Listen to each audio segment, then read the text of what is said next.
이로써 EVX가 선보여졌는데요. 바로 보시도록 할게요. KG 모빌리티 입장에서는 반드시 성공시켜야 될 그런 모델입니다. 리튬 인산 차원로 인해서 어떤 가성비적인 측면, 가격적인 우유 이 부분을 가지고 들어가는 국내보다는 해외 판매를 더 많이 갈 것으로 보이는데요. 서울 모빌리티 쇼에는 BYD 관계자들이 이 쌍용차, 그러니까 이제는 KG 모빌리티죠. 곽재석 회장도 무대에 올라서 이런 말을 했습니다. 국내보다는 해외 판매 많이 늘리겠다. 그러면서도 국내 판매량의 가격을 상당히 공격적으로 낮췄는데요. 바로 3천만 원대에 진입 가능한 전기차를 만드는 이런 부분들이 포인트가 될 것 같습니다. 네, 얼마나 잘 만들었는지 같이 한번 보실까요?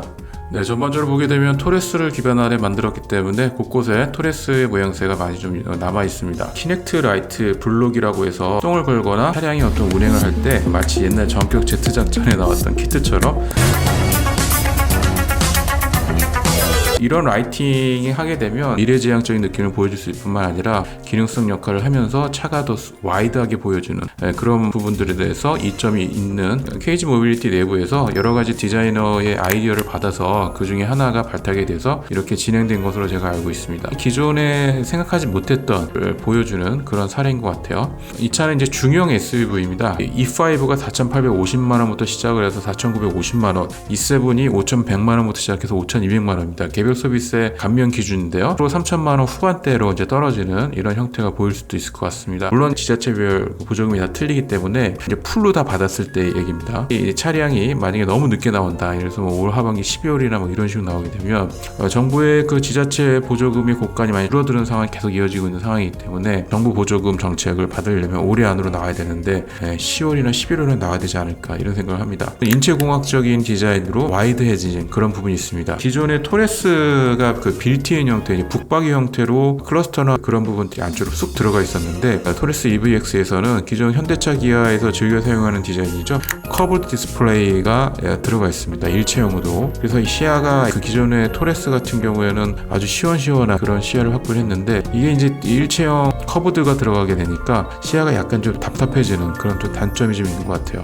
토레스 EVX는 1회 완충 주행 거리로 500km를 달렸던 유럽 잣대죠. WLTP 기준으로 이렇게 나왔는데 국내에서는 420km 이상 주행 가는 거리로 목표치를 만약에 이루게 된다면 기존의 코란도 이모션이 400km가 채 안 됐었잖아요. 차체 디자인이나 이런 퀄리의 수준에 준했기 때문에 그거에 대한 아쉬움이 되게 많이 있었죠. 두 가지가 아주 큰 단점이었었는데 그런 부분들을 토레스 EVX에서는 깨버리면서 두 가지의 단점을 잘 보완한 그런 모델이기 때문에 KG 모빌리티에서 내놓는 두 번째 전기차에 대해서 시장에서 거는 기대치가 많이 좀 올라가고 있는 상황입니다. 현대자동차에서는 이런 토레스 EVX 등장을 신경을 좀 쓰고 있어요. 왜냐면은 이 LFP 리튬 인산철 배터리가 서로 경쟁하기 싫어하는 중국 BYD의 제품을 갖고 들어와서 BYD랑 협업을 상당히 강화하면서 이 모델이 나왔기 때문입니다. 뿐만 아니라 중국 BYD는 올 KR10이라든지 F100, 그 다음에 5100 이런 신형 모델들 차량에도 중국 BYD 배터리가 들어갈 공산이 되게 커요. BYD 같은 경우에는 이런 쌍용, 어떻게 보면 국내 현대차 기아 빼고는 국산차 진영에서는 이제 딱 하나 남아있는 국산차를 통해서 우리나라의 시장 진입을 수월하게 할 수 있기 때문에 KG 모빌리티를 통해서 우리나라 시장 진입을 아주 용이하게 할 수 있고 또 중국 BYD가 한국 시장의 전기차의 벤치마킹 사례가 될 수 있는 그런 아주 중요한 모멘텀을 KG 모빌리티 통해서 얻을 수 있기 때문에 가격 경쟁력이나 이런 부분들 되게 전략적으로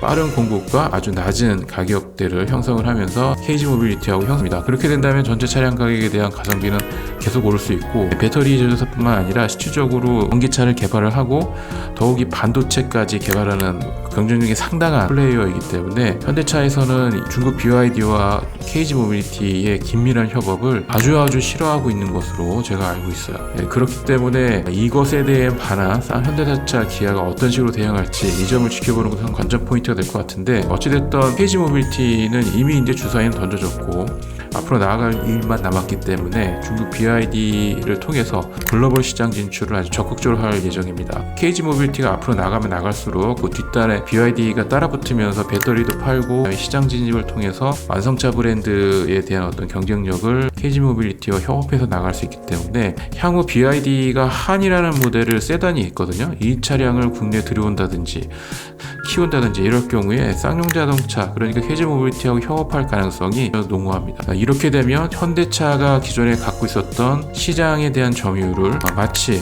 KG 모빌리티를 통해서 분산되는 그런 효과가 나타날 수도 있겠다, 이런 생각이 들어요. 그 뒷단에는 중국 BYD가 아마 웃고 있겠죠. 상당히 재밌는 그런 상황이 될 것 같습니다. BYD와 또 KG 모빌리티 그리고 현대차, 기아, 이 몸집으로 봤을 때는 KG 모빌리티는 아주 작은 회사이죠. 문제는 KG 모빌리티에 또 어메이징한 선수 이 BYD가 붙어 있다라는 거, 이게 눈에 가시처럼 아마 현대차, 기아에서 생각할 수도 있을 것 같습니다. 네, 그렇기 때문에 이 토레스 EVX가 국내 시장에서 어느 정도의 파급력이 일어날지 업계 내부에서 주의 깊게 볼 그런 사안인데요. 만약에 가격 경쟁력뿐만 아니라 LFP 배터리에 대한 시장에 대한 초도평가, 이게 상당히 좋게 나온다, 이러면은 파급력이 상당히 클 수가 있어요. 왜냐, BYD가 지금 1톤 트럭 시장까지 지금 접근하고 있거든요. 국내 1톤 트럭 시장은 연간 20만 대의 마켓입니다. 어메이징한 빅마켓이고요. 이런 빅마켓에 BYD의 전기 트럭 1톤 트럭까지 등장을 한다면 현대차, 기아에서는 걸림돌이 될 수가 있고, 미래 시장에서 중국 BYD와 경쟁하기 싫은데 경쟁할 수밖에 없는 상황이 바로 이 토레스 EVX를 통해서 시작될 가능성이 아주 높기 때문입니다. 어떻게 보면은 도화선이 될 수도 있을 것 같아요. 불을 질러버리는 이런 시장에 지금 현대차, 기아, KG 모빌리티 그리고 중국 BYD에서 움직이는 모습이 재밌을 것 같습니다.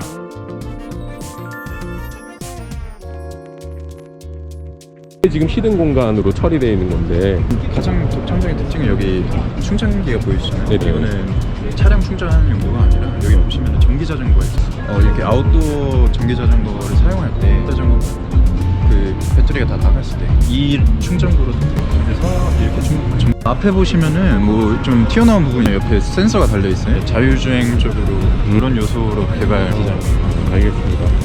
그리고 여기 보시면 발판이 있어요. 그래서 여기 뭐 올라갈 때나 이렇게 발판을 짚고 갈 수 있는 그런 형태로 되어 있습니다. 적재량은 어떻게 돼요? 아이고, 이게 정확한 수치를 제가 말씀드릴 수는 없고 꽤 많이 나갑니다. 한 10km?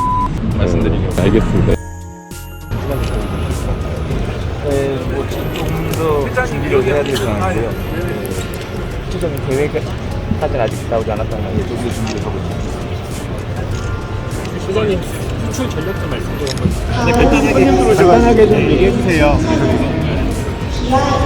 오늘 외국 손님들이 많이 오셔가지고 여기 오신 분들이 주세오는 그 각국에서 KG 모빌리티 차량에 관심이 많은 회사들도 오셔서 그분들이 우리 KG 사업도 관심을 가지고 표명하시고 또 완성차 수출에 대한 관심도 표명하셔서 구경하셔서 아마 수출은 지금보다는 훨씬 더 많이 진행될 것 같고요. 지금 현재도 국내에 나가는 것이 수출 비중이 예년보다 한 10%, 20% 정도 올라가 있는 상태라서요. 앞으로도 내수보다는 수출 위주로 전략을 펴야 되지 않을까 하는 생각을 가지고 있습니다. BYD하고는 우리하고 이제 밀접한 기술을 가지면서 서로 간에 좋은 전략이 세워지지 않을까 그런 생각이 듭니다. 비아님 파트너십에 대한 기대를 좀 전해주시면.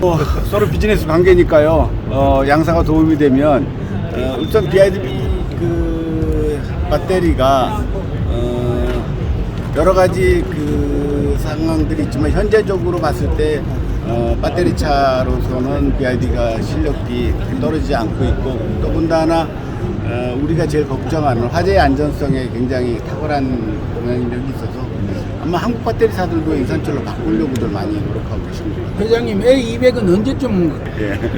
그래서 그런 문제들을 서로 협의해 가면서 BYD 배터리 하여튼 좀 업그레이드에 따라서 우리도 계속 같은 보조를 맞춰가야 되지 않을까. 조금 장기적으로 가시겠다. 뭐 BYD만 다 그렇게 할 건 아니겠지만 어쨌든 지금 현재 아직 그건 두고 봐야겠다. 일단 중국산 배터리 제한하고 있는데 그러면 이런 유럽 진출 계획은 어떻게 되시나요? BYD하고만 비즈니스 하는 네. 아, 예, 알겠습니다. 네, 감사합니다. 다음 주에 뵙겠습니다. 다음 주에. 하고 이야기를 나눈 부분을 보게 되면은 BYD하고 콜라보레이션이 계속 이어질 것 같다는 그런 생각이 좀 드네요.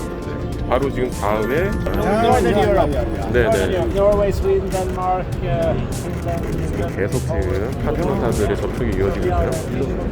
Just starting to 질러. Okay. Thank you. Nice to meet you. 노래랑이 덴마크 세부적인 설계를 통해 일상적 주행 환경에 충분한 주행거리를 확보하였습니다. 이처럼 매력적인 스타일과 압도적인 활용성을 가진 토레스 EVX는 보조금을 포함하면 3천만 원대도 가능하도록 전기차의 핵심 구매자 영 밀레니얼들의 고민인 제한된 용도성과 화재의 불안함에 대한 걱정을 해결해 줄 수 있는 대안이 될 것입니다.